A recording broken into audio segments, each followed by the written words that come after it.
Salut et bienvenue à tous pour cette nouvelle vidéo. Donc là, nous allons parler des avantages des HPS et des inconvénients. Donc en général, les ampoules HPS favorisent une floraison bien plus vigoureuse, ce qui donne bien entendu des rendements supérieurs. Les systèmes HPS sont moins coûteux à l'achat, mais ils demandent aussi d'avoir un ballast. Donc l'ampoule, vous allez la payer peut-être 20-25 euros, mais vous devez aussi acheter un ballast qui coûte entre 30, 40, voire 50 euros. Ça dépend lesquels, type de watts, quelle marque, etc. Donc on dit que c'est moins coûteux que les ampoules LED, mais finalement ça revient à peu près au même prix, puisque c'est l'ampoule elle-même qui est moins coûteuse, c'est sûr. Mais après, ça demande aussi un ballast, donc on s'y retrouve à peu près pour le même prix. Après, bien entendu, ça dépend, voilà, comme dit toujours, de la marque et de la qualité. Si vous prenez des LED de très grande qualité, ça sera quand même un peu plus cher. Par contre, ce qui est bien, c'est que les HPS sont standardisés, c'est-à-dire qu'en fait, vous pouvez facilement trouver combien de récoltes vous allez avoir avec une HPS, puisqu'il y a eu des dizaines ou des centaines de cultures sous HPS. Donc sur des forums, vous pourrez trouver des personnes, par exemple, vous achetez une ampoule 600 watts avec telle et telle plante, une personne l'a déjà fait, avec telle et telle plante, tel et tel watt, la même ampoule, vous pourrez trouver avec selon si vous avez la chambre de culture de la même taille, les pots, etc. Mais vous trouverez plus facilement les résultats que vous aurez plus tard à la récolte, puisque une personne au moins l'aura déjà fait. Alors qu'avec les LED, comme ça se fait plutôt rare les cultures sous LED, bah vous trouverez moins facilement le rendement final. Les HPS sont des systèmes d'éclairage très puissants, donc ça donne à vos plantes sans doute une lumière de très bonne qualité. L'ampoule, le système d'éclairage, est l'élément clé de votre culture, donc il est impératif de bien choisir son éclairage. Alors ne vous dites pas je vais faire 5 euros, 10 euros, 15 euros d'économie pour au final avoir de la qualité de merde. Privilégiez vraiment la qualité de l'ampoule pour avoir une bonne culture. Donc pas besoin de se dire que vous allez prendre un système éco en lumière blanche pour avoir une bonne croissance, puis vous passez en HPS pour la floraison. Vous pouvez aussi bien trouver une bonne HPS pour la croissance que pour la floraison. Donc maintenant ça se fait, des HPS pour la croissance ça se fait aussi. Et pour ceux qui ne savent pas, HPS c'est haute pression à sodium, donc c'est des lampes à haute pression à sodium. Donc on ne sait pas, peut-être qu'il y en a qui ne savaient pas, voilà, vous avez appris quelque chose. Et ce sont les plus efficaces sources de lumière pour le jardinier d'intérieur. C'est ce qui se fait depuis des années, ça s'utilise pour les cultures indoor, que ça soit pour tout ce que vous voulez en fait. Vous faites ça avec ce type de lampe, à l'intérieur ça va fonctionner, vous êtes sûr d'avoir un bon résultat. Sauf si après, ce n'est pas que la lampe, bien sûr, ça on est d'accord, c'est aussi la terre, l'engrais, selon le cultivateur. Mais ce système d'éclairage, si vous faites tout ce qu'il faut pour votre culture, vous êtes sûr que ça va vous donner un bon résultat. Parce que la lumière est très intense et rayonne à partir d'un point, contrairement au LED, que si on prend un panneau LED par exemple de 300 watts et qu'on a des LED de 3 watts x 100, ben ça va être plein de petits 3 watts, alors que l'HP c'est vraiment un point très puissant et c'est ça qui va donner une bonne récolte. Donc pour ceux qui ne l'auraient pas compris, il vaut mieux par exemple mettre une HPS de 1200 watts plutôt que deux de 600, ça va vous donner un meilleur résultat. Car le point lumineux sera beaucoup plus puissant et la plante va être attirée par ce point là et va pousser en hauteur ainsi qu'en largeur. Puisque l'HPS va pénétrer les feuilles, les traverser et va même éclairer les feuilles qui se trouvent le plus vers le bas. Et cette pénétration est la plus puissante des pénétrations, bien plus que les fluos compacts, les CFL, les LED, etc. C'est vraiment la puissance de pénétration la plus importante dans les HPS. Ou les ampoules MH aussi qui correspondent à peu près aussi aux ampoules HPS au niveau rendement. Ce sont des lampes à iodure métallique. Donc ça fonctionne à peu près de la même manière, il faut que vous ayez votre lampe qui correspond au wattage du ballast, vous la mettez, vous câblez bien sur la chose, et ensuite ça fonctionne.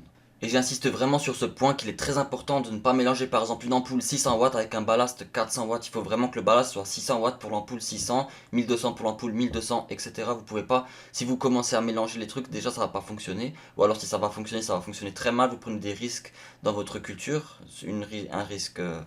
Un risque assez important quand même parce que c'est des ampoules qui chauffent beaucoup. Donc faites vraiment attention à bien respecter les normes de sécurité.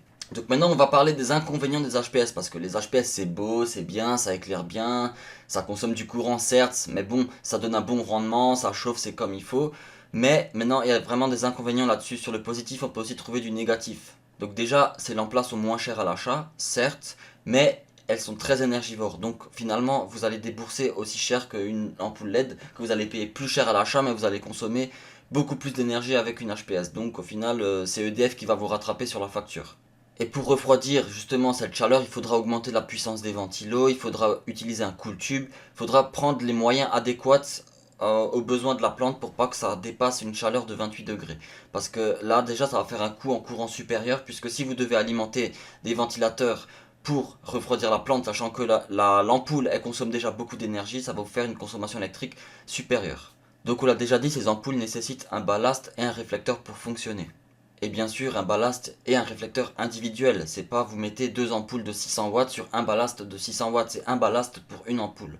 La durée de vie de ces ampoules est beaucoup plus courte que celle des LED ou d'autres types d'ampoules. Donc là je vais vous dire quelque chose aussi, c'est pas parce que votre ampoule fonctionne que forcément elle est au top de sa forme. En fait, quand vous allez utiliser votre ampoule pour la première fois, elle va produire une certaine quantité de lumière et ensuite au fur et à mesure que l'ampoule va être utilisée pour une, deux, trois, quatre cultures, elle va réduire cette lumière, mais par contre elle va consommer le même nombre de watts, le même nombre de courant. C'est pareil pour toutes les ampoules, que ce soit du CFL, du LED, au fur et à mesure que votre culture elle avance, votre lumière produit de moins en moins de lumière. Et ça, vous pouvez l'essayer au fur et à mesure des cultures. Vous prenez votre téléphone, vous installez une application LuxMeter. Donc moi je laisse c'est LuxMeter, L-U-X, Meter. Et en fait, ça calcule par rapport à votre objectif frontal la lumière. Et ça, vous verrez que ça réduit au fur et à mesure de votre culture. Donc finalement, par moment, ça ne peut pas forcément être toujours rentable. Par exemple, vous avez une ampoule 1200 watts. Vous consommez 1200 watts. Vous allez produire 600 grammes. Vous faites une deuxième culture. Vous consommez toujours 1200 watts. Mais par contre, au lieu de faire 600 grammes, vous faites 550 grammes. Donc là, vous perdez déjà 50 grammes. Ensuite, vous continuez. Vous faites plus que 500 grammes au lieu des 600. Donc vous perdez 50 grammes. Puis 50 grammes, ça fait 100 grammes. Votre ampoule, elle va vous coûter entre 20 et 30 euros. Donc limite, vous investissez 20 euros, vous récupérez 50 grammes. C'est plus rentable en fait de changer l'ampoule toutes les 2 ou 3 cultures que la garder parce que vous vous dites mon ampoule fonctionne, je vais économiser 20 euros maintenant sur l'ampoule puisqu'elle fonctionne, je ne vais pas m'en acheter une nouvelle. Mais par contre, c'est sur la récolte que vous allez perdre. Vous allez consommer autant pour produire moins. Un autre inconvénient important de ces ampoules, ça attire la poussière et la saleté à cause de l'électricité statique. Donc vous devez régulièrement nettoyer vos ampoules. Autre risque, c'est que l'ampoule risque d'imploser avec la différence de pression. Et ça, même pendant l'arrosage, il est préférable d'éteindre vos ampoules parce que si vous arrosez vos plantes et que l'ampoule reste allumée et qu'il y a de l'eau qui va dessus, avec la différence de pression, de température, etc., le verre risque de fissurer et vous casser votre ampoule. Donc quand vous arrosez sous HPS, pensez à éteindre vos lampes. Ou alors prenez les précautions qu'il faut, mettez-la le plus haut possible, faites très attention que ça déborde pas au niveau de l'eau, qu'il y a des gouttes qui vont un peu partout, faut pas que ça n'atteigne la lampe. Donc moi maintenant au niveau du témoignage je pourrais pas vous dire si je n'ai jamais fait en fait sous HPS, j'ai toujours fait CFL, LED, j'ai toujours été sous Echo, donc je peux pas vous dire pour l'HPS, mais de tous les forums que j'ai lus, je peux vous dire que ça a toujours fonctionné à merveille, une HPS. Il y en a qui ont été déçus par moment par les LED, par les CFL, mais par les HPS jamais. Mais après soyez prêts à débourser aussi le courant qu'il faut. Pour ceux qui ne savent pas, après le courant c'est variable selon les régions où ça se trouve, mais grosso modo moi je suis à 13 centimes le kilowattheure. Donc le kilowattheure c'est 13 centimes pour 1 heure à 1000 watts. Par exemple vous allez utiliser une ampoule de 1000 watts, vous allez dépenser 1 kilowattheure si vous l'utilisez pendant 1 heure, donc ça vous fera 13 centimes. Par rapport à ça, vous pouvez calculer selon la puissance de vos ampoules et combien de temps vous les laissez allumer, combien ça va vous faire par jour. Ensuite, vous multipliez sur le temps de culture, c'est-à-dire 90 jours si c'est pour 3 mois, 120 jours si c'est pour 4 mois, et après vous avez le montant total de votre facture de courant pour la culture. Mais il faut aussi ajouter à ça les intracteurs, extracteurs, ventilateurs, etc. Donc je pense qu'on a fait le tour, hein. Pour résumer, l'ampoule HPS est une ampoule qui coûte pas très cher à l'achat, qui produit beaucoup mais par contre elle consomme beaucoup de courant. C'est très sensible à la saleté, à la poussière, donc il faut les nettoyer et prendre beaucoup de précautions pour le faire. Vous devez éteindre vos ampoules quand vous arrosez vos plantes. C'est une ampoule qui chauffe beaucoup, donc en hiver c'est pas très dérangeant si vous mettez pas le chauffage dans la pièce, mais par contre en été ça peut être assez problématique. C'est une lumière très puissante qui va pénétrer à travers les feuilles, donc même ça pourra faire pousser les plantes, les tiges qui se trouvent vers le bas de la plante, qui habituellement ne reçoivent pas suffisamment de lumière et qui jaunissent avec le temps. Par contre, qui dit lumière puissante, dit aussi respecter des distances de sécurité, car vous risquez de brûler les feuilles de vos plantes si elles s'approchent trop près de la lumière. Donc la distance de sécurité, c'est à peu près 10 cm pour 100 watts. Donc 60 cm 600 watts, 1m20 pour 1200 watts. Mais ça c'est assez variable aussi, ça me semble aussi beaucoup 1m20 pour 1200 watts. Mais c'est à peu près ce qui est dit sur les recommandations 10 cm pour 100 watts. Donc 60 cm 600 watts. Donc faites aussi très attention au câblage, n'inversez pas l'épaule, etc. Vérifiez bien. Je le dis, mais bon, après sûrement vous le savez, après vaut mieux le dire que se louper et faire tout péter quoi. Faites ça bien, faites ça propre, n'essayez pas de faire trop d'économies sur des 5 euros, 10 euros et au final, Faites-vous plaisir, faites une bonne culture et achetez du matériel de qualité qui dure dans la durée. Si vous souhaitez me contacter en privé, il y a tous mes réseaux sociaux sur l'accueil de chaîne.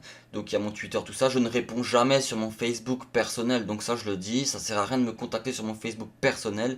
J'ai des réseaux sociaux spécialement pour ma chaîne YouTube.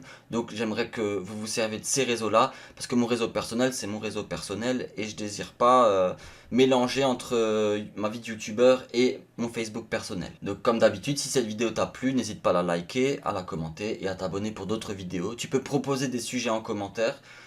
Pourquoi pas, je suis ouvert d'esprit. S'il y en a qui veulent parler de tel ou tel type de lumière, de tel ou tel type de culture, je suis preneur. Moi, de toute façon, on me demande beaucoup de sujets. Je fais des vidéos petit à petit, donc je travaille tout ça. J'essaie de faire au moins 1 à 2 par mois, c'est pas grand chose. Mais petit à petit, je vais parler d'un peu de tout, quoi. Donc, je vais pas parler de tout d'un coup, c'est sûr, ça va mettre du temps. Mais je suis ouvert d'esprit. Si vous avez des sujets à proposer, faites-le moi savoir en commentaire. Allez, bye tout le monde.